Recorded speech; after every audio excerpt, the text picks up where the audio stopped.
로마서는 믿음에서 믿음에 이르기까지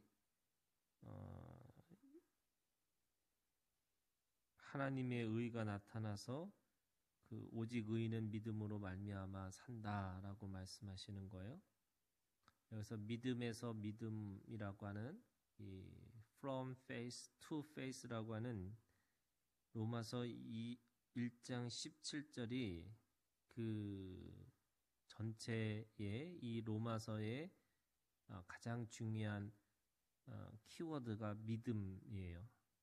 그런데 그 믿음이라는 것이 믿음에서 시작해서 믿음에 이르기까지 라고 하는 그 믿음의 단계들이 있다는 겁니다. 그래서 그 믿음의 단계가 로마서 1장 5절에 있는 말씀에 보면 그로 말미암아 우리가 은혜와 사도의 직분을 받아 이렇게 돼 있어요.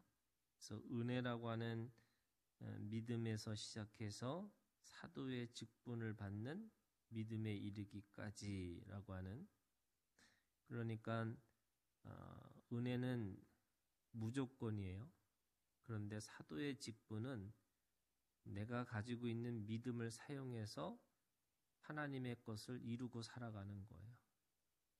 그러니까 무조건에서 하나님이 주신 믿음을 사용하는 데까지 이렇게 시작하는 거죠.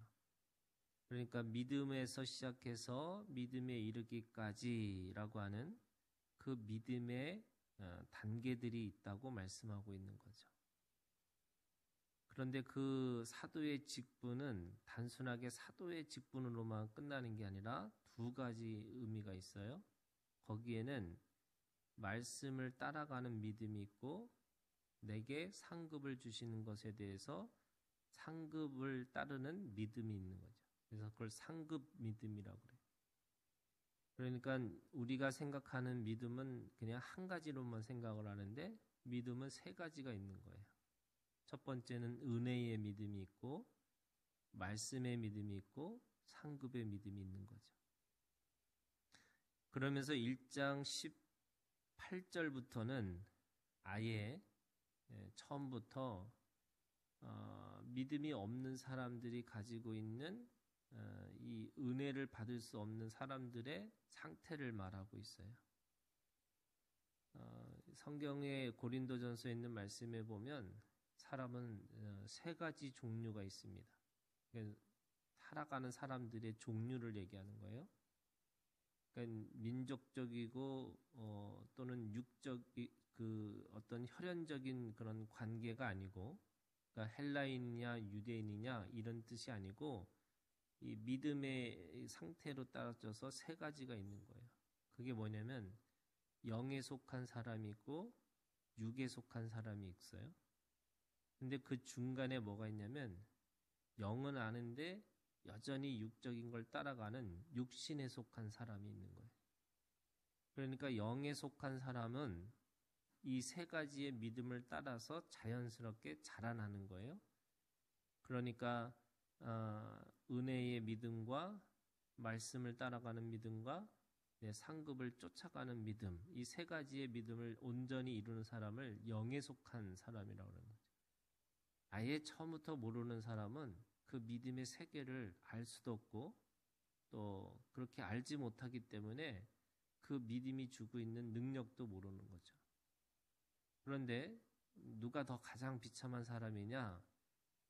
영적인 은혜는 받았는데 그 영적인 것을 어떻게 이루고 나가는지를 모르는 육신에 속한 사람, 이렇게 얘기하는 거예요. 그러니까 이 로마서 1장 18절부터 32절까지는 육에 속한 사람에 대한 이야기를 했어요.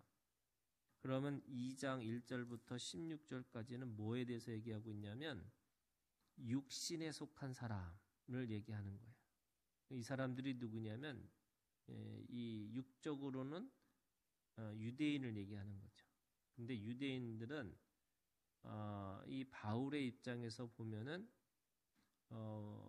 히브리서 11장 그 믿음의 사람들 빼고는 대부분의 사람들이 어떤 삶을 살아가느냐, 영적인 것은 아는데 그 영적인 것을 통해서 믿음으로 살아가는 사람들이 아니라 여전히 세상에 살고 있기 때문에 육적인 요소들을 또는 육적인 것을 따라서 살아가려고 하는 거예요. 그게 육신에 속한 사람들이에요. 하나님을 모르는 게 아니에요. 오늘 2장 1절에 뭐라고 그랬냐면 남을 판단하는 사람아 누구를 막론하고 네가 핑계하지 못할 것은 남을 판단하는 것으로 네가 너를 정죄함이니 판단하는 네가 같은 일을 행함이니라 이렇게 돼 있어요. 다시 말해서 이 사람들은 기준이 있는 거예요. 세상을 바라보는 기준 또는 사람들을 바라보는 기준이 있는 거죠. 그게 뭐냐면 율법이에요. 그래서 그 율법을 통해서 누군가를 정죄하는 거죠. 그게 하나님의 말씀을 알고 있는 사람이고 하나님의 말씀을 맡은 자들이에요. 그런데 그 율법을 통해서 뭘 배워야 되느냐? 믿음을 배워야 돼요. 믿음. 그런데 그 말씀을 가지고 믿음을 배우지를 못했어요. 왜 그럴까? 그 말씀을 가지고 누군가를 판단하는, 이걸 뭐라고 그러냐면 정죄한다는 거예요. 누군가를 정죄하는 기준으로 사용하는 거죠.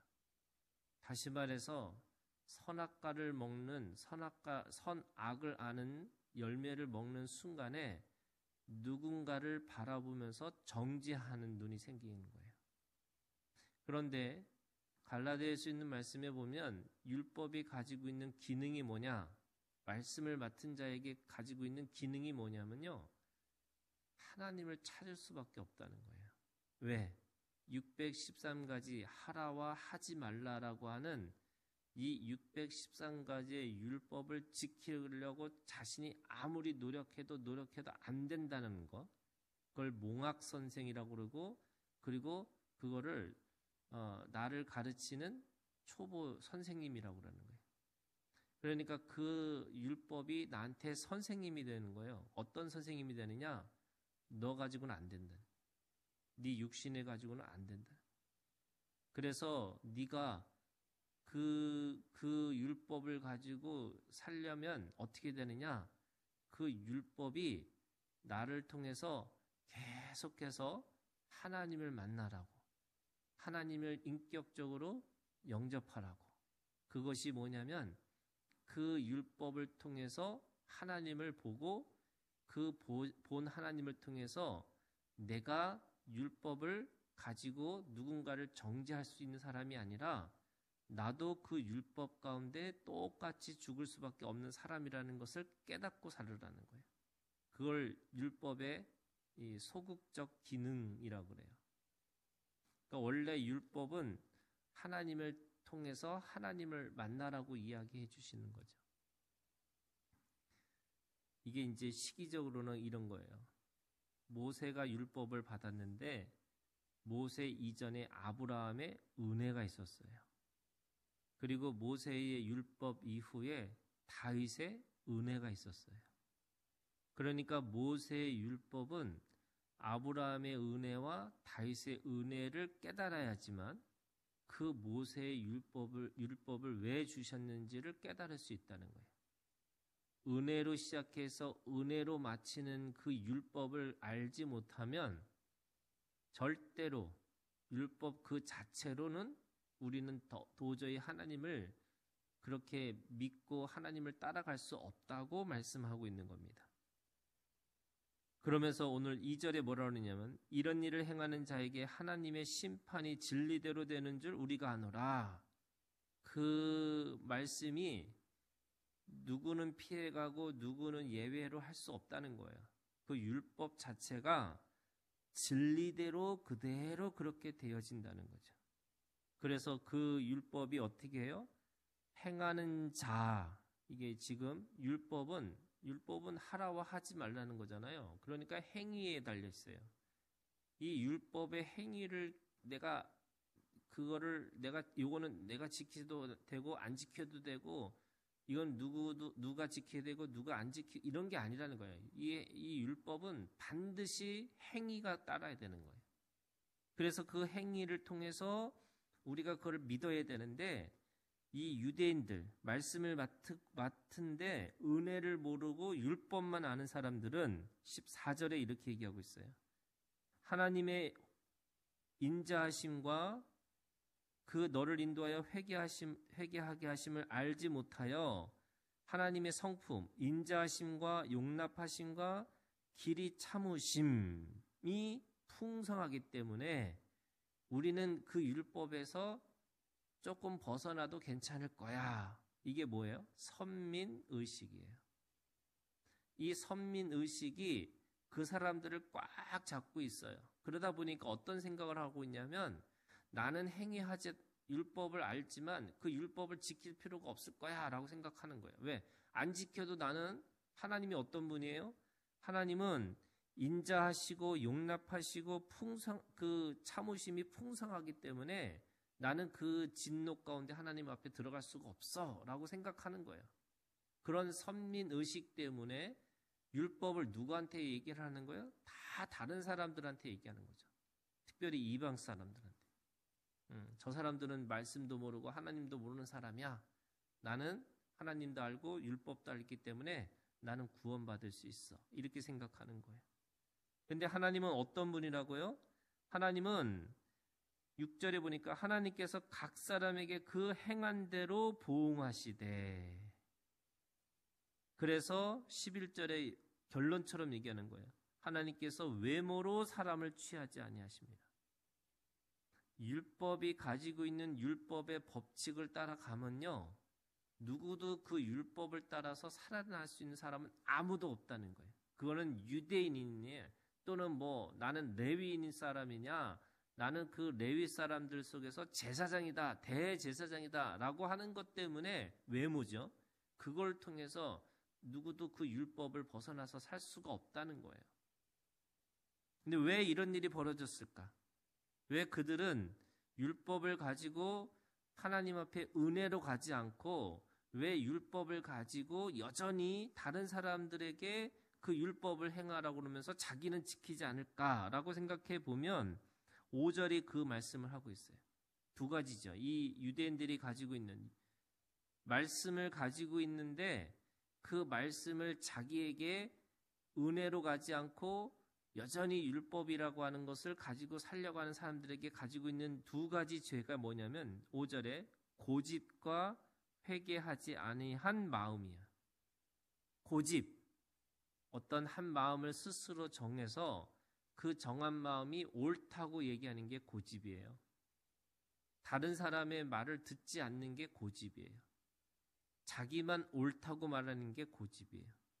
근데 그 고집 때문에 뭐가 있어요? 회개하는 마음이 없어요.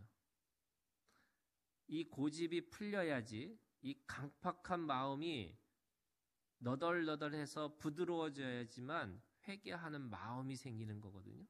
그런데 강팍한 마음이고 단단한 마음이고 그 안에서 누구의 이 사람들을 바라볼 수 있는 그런 마음의 여유가 없기 때문에 스스로 자기가 옳다고 생각하니까 어떻게 되냐면 이 회개할 마음이 전혀 없는 거죠. 그래서 말씀을 다 다른 사람에게 정죄하고 있는 거예요. 그러니까 12절 율법 없이 범죄한 자는 또한 율법 없이 망하고 무릇 율법이 있고 범죄한 자는 율법으로 말미암아 심판을 받으라. 무슨 말이에요? 다 심판자예요. 다 심판을 받을 수밖에 없는 사람들이에요. 그러면 그 심판을 받을 수밖에 없는, 율법이 없는 사람은 율법이 없는 대로, 율법이 있는 사람은 율법 있는 대로 심판 안에 다 들어가 있다는 거예요. 그래서 13절 하나님 앞에서 율법을 듣는 자가 의인이 아니고 율법을 행하는 자라야 의롭다 하셨다. 근데 행할 수 있어요? 없어요? 없어요. 613가지에 또 딸린 게 장로들의 그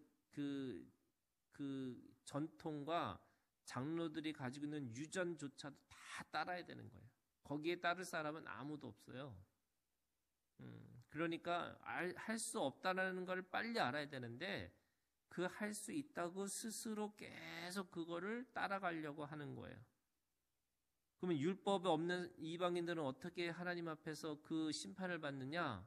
오늘 말씀해 보니까 이 사람들은 양심이라는 게 15절 양심이라는 것이 증거가 돼가지고 그 증거를 통해서 사람들한테 계속해서 뭐라 그래요? 너 그 양심이 계속 툭툭 걸리는 거예요. 이방인들은 양심이고 이 말씀을 가지고 있는 사람에게는 이 율법이에요. 그러니까 양심이 걸리죠. 율법이 걸리는 거예요. 계속 걸려요. 내가 뭔가 할 때마다 걸리고 이것도 할 때마다 걸리고 거기다가 그 걸리는 것이 예수님은 뭐라고 말씀하신 거냐면 행위가 사람들한테 보이는 행위가 아니고 마음에서 내가 생각하는 것조차도 그것도 행위라고 얘기하시면서 뭐라고 그러냐면 그 행위를 통해서 하나님께서 심판하시겠다는 거예요. 그래서 내가 마음속에서부터 누구를 미워해요? 그건 살인죄예요. 내가 누군가를 품고서 마음에서부터 누군가를 사랑해요? 그러면 그것도 음란이라고. 근데 거기서 살아남을 수 있는 사람이 얼마나 될까요? 그 율법을 지키려고 그 지킬 수 있는 사람이 누가 있을까요? 그래서 사람들은 그걸 그렇게 하는 것 때문에 16절에 뭐라고 말씀하시냐면 나의 복음에 이른 바와 같이 하나님이 예수 그리스도로 말미암아 사람들의 은밀한 것을 심판하시는 그날. 은밀한 거. 그러니까 남들이 나타나는 어떤 행위만이 아니라 내 마음속에서부터 생각하고 내 마음에서부터 마음을 조금이라도 그것이 비춰지는 것들은 다 뭐라 그래요? 심판하시겠다는 거예요. 그러면 지금 1장 18절부터 2장 16절까지 뭘 말씀하고 있냐면 아무도 살 사람이 없다는 거예요. 아무도 하나님의 의 가운데 이룰 수 있는 사람이 없어요. 아무도 하나님 앞에 구원받을 사람이 없어요. 이게 없다고 하는 것을 깨달아야 되는 거예요. 이거 깨닫지 못하면 여전히 내가 의를 행할 수 있다고 착각하고요. 내가 하나님의 말씀을 쫓아갈 수 있다고 착각하고요. 그리고 그걸 통해서 뭔가 누군가를 계속 정죄할 수 있다고 내가 착각하고 사는 거예요. 여러분, 율법은 내가 아니다. 양심은 내가 아니다. 라고 생각하는 것을 가지고 이걸 통해서 누구를 불러야 되느냐? 예수님을 불러줘야 돼요. 이게 오늘 우리에게 가지고 있는 복음이에요. 이 은혜를 깨닫지 못하면 여러분 오늘 우리가 절대로 하나님 앞에 구원을 이루고 살아갈 수 없다고 말씀하시고 오직 의인은 그 믿음으로 산다고 말씀하신 것처럼 믿음에서 시작해서 믿음에 이르기까지 하는 그 믿음의 시작도 못한다는 거예요. 그래서 오늘 우리가 주님 안에서 여러분 내가 아무리 의롭고 내가 아무리 정의롭고 내가 아무리 대단할지라도 내가 아니다. 이거를 영어로 얘기하면 nothing이에요. 나는 아무것도 아니다. 여러분 이 믿음이 있으셔야지 하나님이 일하시는 거예요. 하나님이 그 속에서 우리에게 은혜를 깨닫게 하시는 거예요. 여러분 오늘 우리가 주님 안에서 나는 아무것도 아니다라고 하는 그 믿음이 오늘 이 믿음을 가지고 오늘 우리가 주님 안에서 살아가는 우리가 되기를 주님의 이름으로 축원합니다.